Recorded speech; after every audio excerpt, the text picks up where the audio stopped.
Ebona, the 103.5 FM, immediately after Angel 6 o'clock a.m. and 6 o'clock p.m. weekdays. Stay tuned to be updated, to be informed. News updates, live reports. Ebona, the FM breaks the news with actualities. I believe that if we are hoping for a new Nigeria, you can as well listen online via mixlr.com/gistfm.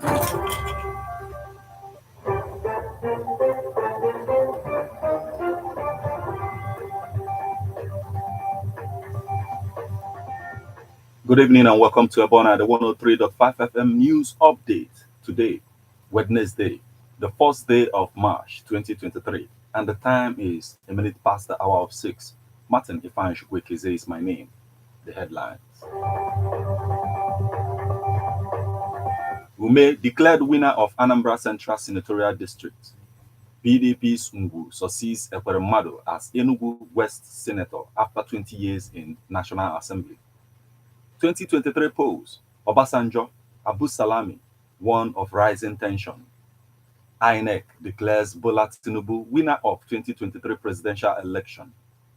2023 election, Governor Umahi brother accused Ebonyi police of U.S. Supreme Court scrutinizes Biden college student debt relief.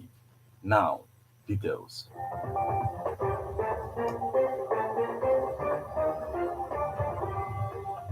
Ume declared winner of Anambra Central Senatorial District. Former National Chairman of All Progressive Grand Alliance (APGA) and senatorial candidate of the Labour Party for Anambra Central Senatorial District, Chief Victor Ume, has been declared winner of the senatorial election conducted on February 25th, declaring the result at the Zonal Collation Center, Amobia. The returning officer, Professor Chukwuka Inuka, said Ume pulled 103,608 to beat his rivals in the election. His closest challenger, Honorable Dozie Nwankwo of the All Progressive Grand Alliance, APGA, polled 69,702 votes, while incumbent Senator Uche Ekwunife of the People's Democratic Party came third with 49,532 votes. The All Progressive Congress APC candidate Chief Kodirichukwu Okelekwe and the Young Progressive Party YPP candidate Dr. Chinedu Umade got 8,204 and 6,909 votes respectively. He declared Ume winner of the contest, having scored the highest number of votes cast in the election and fulfilled all the requirements of the law. Earlier, in an interview, Ume said that the Senate is meant for experienced people who can make laws for the smooth running of the PDP's Ngwu succeeds Ekweremadu as Enugu West Senator after 20 years in National Assembly. Osita Ngwu, an engineer, has been elected as the senator to represent Enugu West Senatorial District in the National Assembly. Ngwu polled 52,473 votes to be declared as winner by the Independent National Electoral Commission, INEC. His closest contender, Dennis Amadi, candidate of the Labour Party, LP, polled 48,053.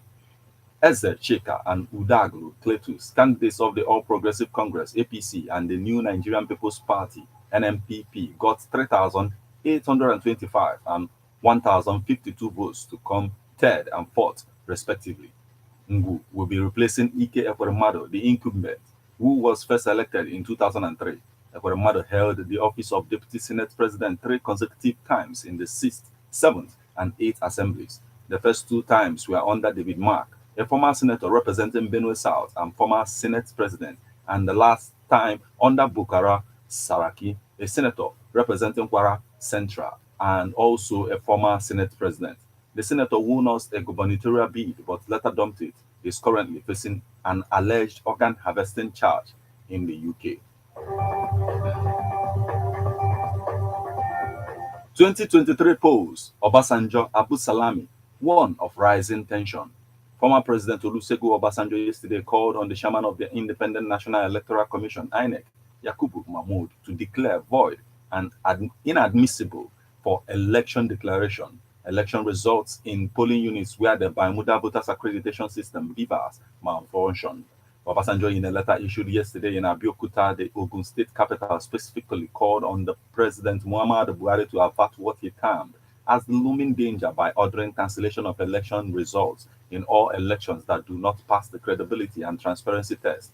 Also, yesterday, the National Peace Committee, jointly chaired by a former head of state, General Abdul Salami Abubakar, and the Catholic Bishop of Sokoto Diocese, Matthew Hassan Kuka, called on the INEC to do justice to the complaints raised by Nigerians concerning the election. He said, "Let me appeal to the chairman of INEC if his hands are clean to save Nigeria from the looming danger and disaster which is just waiting to happen. If the chairman can postpone elections 4 days to the election, he can do everything to rectify the errors of the last 2 days. No beavers, no result to be acceptable, and no uploading through server. Whereas beavers and servers have been manipulated and rendered inactive, such results must be declared void and inadmissible for election declaration. Chairman INEC, I have thought that you would use this wonderful opportunity to mend your reputation and character for posterity. Your Excellency, President Buhari Muhammad, tension is building up, and please let all elections that do not pass the credibility and transparency test be cancelled and be brought back with areas where elections were disrupted for next Saturday, March 4th, 2023. Beavers and Sabas officials will be chained to know which stations or polling units were manipulated. Let a committee of INEC staff and representatives of the four major political parties with the chairman of Nigerian Bar Association look into what must be done to have hitch-free elections next Saturday. Mr. President, may your plan and hope for leaving a legacy of free, fair, transparent, and credible election be realized. It is no secret that INEC officials at operational level have been allegedly compromised to make what should have worked not to work and to revert to manual transmission of results which is manipulated and the result doctored, he declared. The chairman of INEC may claim ignorance, but he cannot fold his hands and do nothing when he knows that the election process has been corrupted and most of the results that are brought outside beavers and servers are not true reflection of the will of Nigerians who have made their individual choices. At this stage, we do not need wittingly or unwittingly to set this country on fire with the greed, irresponsibility, and unpatriotic acts of those who allegedly gave money to INEC officials for perversion and those who collected the blood money. According to Abu Salami, INEC should address the grievances being expressed by Nigerians against the presidential election conducted on Saturday. The organization also appealed to INEC to take all the time it required to ensure deliverance of results which inspire the confidence of the Nigerians in line with the international best practices. INEC declares Bola Tinubu winner of 2023 presidential election. The Independent National Electoral Commission, INEC, has declared Bola Tinubu as the winner of the 2023 presidential election. INEC chairman Yakubu Mahmoud declared Tinubu the winner of the election and president-elect Wednesday morning at the International Conference Center, Abuja. A total of 18 presidential candidates contested the election held across the 36 states of the Federation and the Federal Capital Territory, FCT, Abuja on Saturday. The election was postponed till Sunday in some polling units in different states due to violence, logistical problems, the theft of beavers, and other issues. After collation of state INEC collation centers, the election results were presented by state collation officers for the presidential election scopes before the INEC chairman at the National Collation Center. Mahmoud announced that Tinubu, a former Lagos State governor and the candidate of the All Progressive Congress (APC), won the election with the majority of votes cast in 36 states of Nigeria and the FCT. The APC candidate polled 8,794,726 votes to defeat fellow contenders Atiku Abubakar of the opposition People's Democratic Party (PDP), who polled 6,984,520 votes. Labour Party's Peter Obi had 6,101,533 votes to come third, and candidate of the new Nigerian People's Party (NNPP) Rabiu Kwankwaso with 1,496,687 votes. Of the 36 states and FCT, Tinubu, Obi, and Atiku won 12 states each, while Kwankwaso won only Kano State. The 12 states won by Tinubu are Ogun, Oyo, Kwara, Benue, Rivers, Borno, Zamfara, Jigawa, Ondo, Kogi, and Niger State. Atiku of the PDP won Taraba, Oshun, Akwa Ibom, Adamawa, Kaduna, Sokoto, Yobe, Bayelsa, Kebbi, Bauchi, Gombe, and Katsina. Obi won the following states: Ebonyi, Enugu, Imo, Anambra, Abia, Delta, Edo, FCT, Plateau, Nasarawa, Lagos, and Cross River.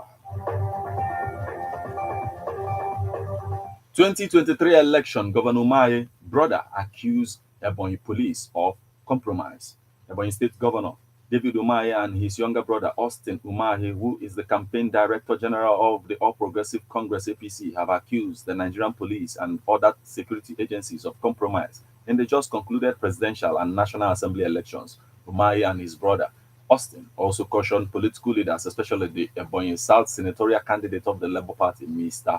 Linus Okorie, against making inflammatory statements capable of causing crisis and unrest among youths in the state.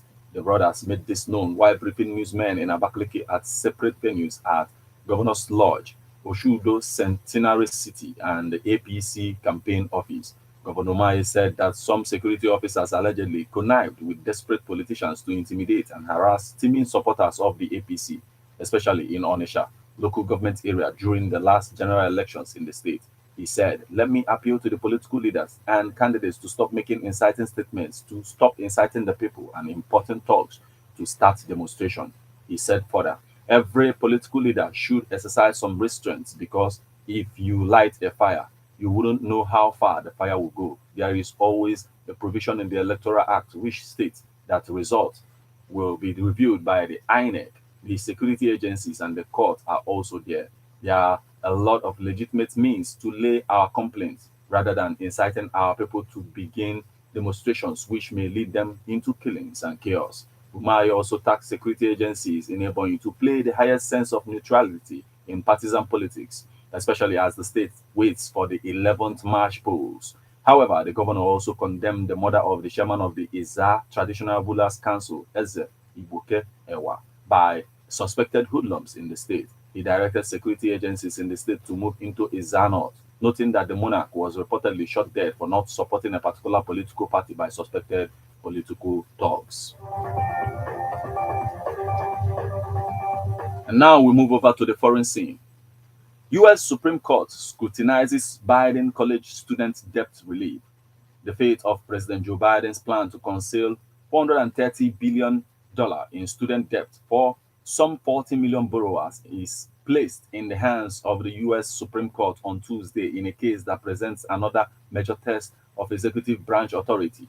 The nine justices are set to hear arguments in the Biden's administration appeal of the two lower court rulings, blocking the policy that he announced last August in legal challenges brought by six conservative leaning states and two student loan borrowers opposed to the plan's eligibility requirements. Under the Democratic president's plan, the U.S. government will forgive up to $10,000 in federal student debt for Americans making under $125,000 who took out loans to pay for college and other post-secondary education, and $20,000 for recipients of Pell Grants awarded to students from lower-income families. Hundreds of demonstrators jammed the sidewalk in front of the court building, rallying in favor of Biden's relief plan. In a message posted to Twitter, Biden wrote, "The relief is critical to over 40 million Americans as they recover from the economic crisis caused by the pandemic. We are confident it's legal." The program fulfilled Biden's 2020 campaign promise to cancel a portion of the nation's $1.6 trillion in federal student loan debt, but was criticized by Republicans and others as an overreach of his authority. The policy, intended to ease the financial burden on debt-saddled borrowers, could face scrutiny by the court under the so-called major question doctrine. Its 6-3 conservative majority has employed this muscular judicial approach to invalidate major Biden policies, deemed lacking clear congressional authorization. However, one theory of legal standing advanced by the states is that Biden's plan would harm a Missouri-based student loan servicer, a company involved in collecting payments, which in effect would injure that state. The two individual borrowers have said the administration's failure to allow public comment over Biden's student debt forgiveness plan deprived them of procedural rights under federal law. This is where we draw the curtains on new updates on Ebonadi 103.5 FM. But before we leave, a A quick look at the headlines.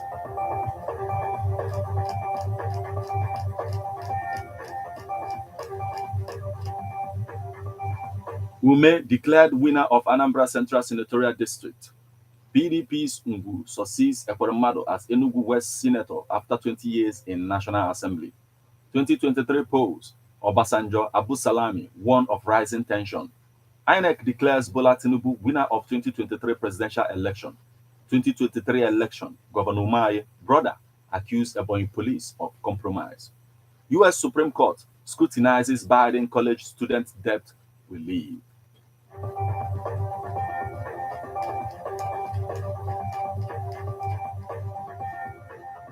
You just listened to News Update on Ebonade 103.5 FM.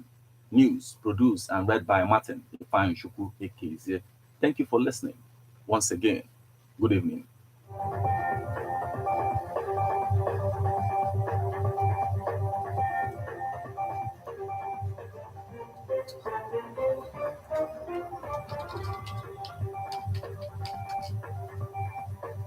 Listen to news updates on Ebonade 103.5 FM immediately after Angelus 6 o'clock a.m. and 6 o'clock p.m. weekdays. Stay tuned to be updated, to be informed. News updates, live reports.